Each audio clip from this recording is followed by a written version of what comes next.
जय महाकाल। हमारे तंत्र और ज्योतिष में बहुत सारी विधान हैं, बहुत सारी विधाएं हैं जिनको अगर हम ठीक से समझ लें तो हमारी जिंदगी बहुत सुखमय हो सकती है। तो आज हम आपको एक विशेष पद्धति के विषय में बताने जा रहे हैं जिसका नाम तो बहुत सारे लोगों ने सुना है, लेकिन इसकी जानकारी बहुत सारा ही कम लोगों को है। क्या है ये? इसका नाम है राक्षस विवाह। आज हम आपको राक्षस विवाह की संपूर्ण जानकारी देंगे। मनुस्मृति के अनुसार विवाह के कुल 8 प्रकार बताए गए हैं, जिनमें से पहले 5 विवाह को बेहद शुभ माना गया है।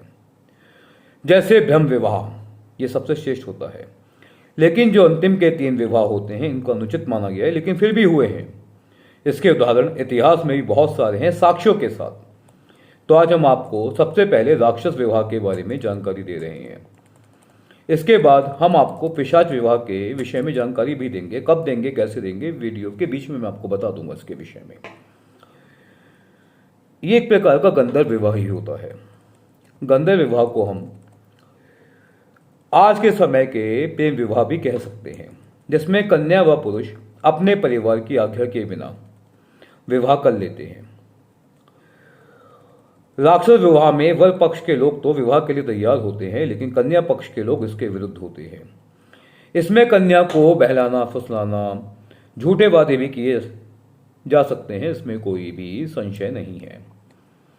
ये कोई आवश्यक नहीं है कि कन्या के साथ कोई धोखा या कोई छल फरेब ही किया जाए, लेकिन यह सब भी इसी विवाह की श्रेणी में आता है। इसलिए जब वर पक्ष के लोग विवाह के लिए तैयार हों लेकिन कन्या पक्ष के लोग विरुद्ध हों, तब कन्या का जबरदस्ती अपहरण भी किया जाता है या उसको भगा के ले जाया जाता है। यह विवाह राक्षस विवाह की श्रेणी में आता है। कैसे होता है?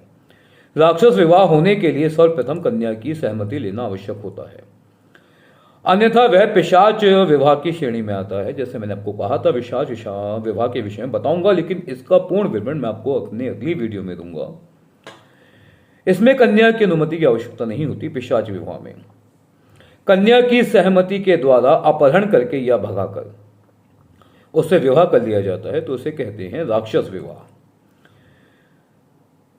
कन्या का अपहरण करने के बाद पूरी विधि से, पूरे विधान से, पूरे नियम से अगर वे विवाह करते हैं तो कन्या ब्रह्मचर्य से निकलकर गृहस्थ आश्रम में प्रवेश करती है, और इसीलिए कन्या का विवाह 18 वर्ष की आयु के बाद ही किया जाना चाहिए। राक्षस के विवाह भी तभी माना जाएगा, वरना इसको विवाह की श्रेणी में नहीं रखा जा सकता हमारे हिंदू धर्म के अंदर। यदि आप राक्षस विवाह के उदाहरण को समझना चाहते हैं तो इसका सर्वश्रेष्ठ उदाहरण हमारे ईश्वर स्वयं भगवान श्री कृष्ण ने रुक्मणी जी से विवाह करके दिया था। आप ये मत समझिए उन्होंने कोई पाप किया था, उन्होंने हमें सिखाया था कलयुग में जिंदगी कैसे जीनी है।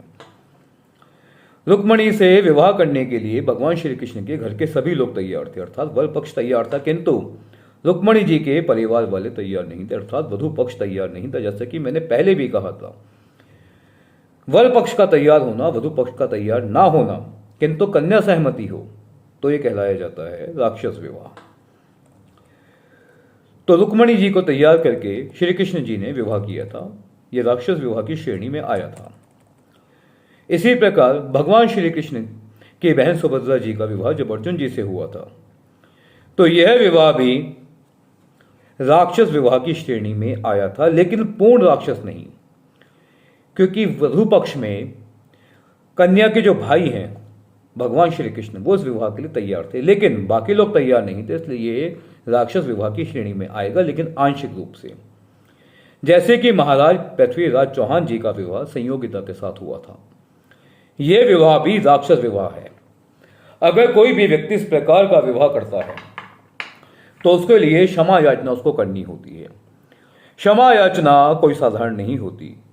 ये दोनों बच्चों की कुंडली देखी जाती है, उसके नियम के हिसाब से इसको किया जाता है, अन्यथा जीवन में कठिनाइयां बहुत सारी आती हैं। राक्षस विवाह की श्रेणी अगर राक्षस गण के लोग में आती है, मान लीजिए वर पक्ष लड़का राक्षस गण से है, लड़की राक्षस गण से है, तब तो राक्षस विवाह पूर्णतः फलदायी होगा। लेकिन दोनों में से एक भी राक्षस गण का नहीं है, तो उसकी पूर्ण शांति और क्षमा याचना आपको करनी होगी।